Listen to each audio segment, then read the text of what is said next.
¿Qué onda, raza? Bueno, a lo mejor ustedes muchos ya saben que esta es una aspiradora inalámbrica.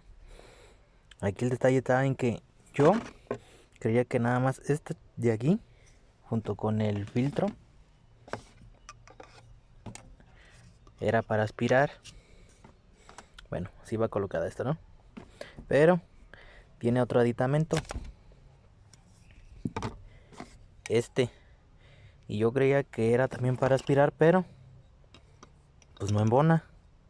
Aquí el detalle está en que donde saca el aire, embona para que funcione como soplador.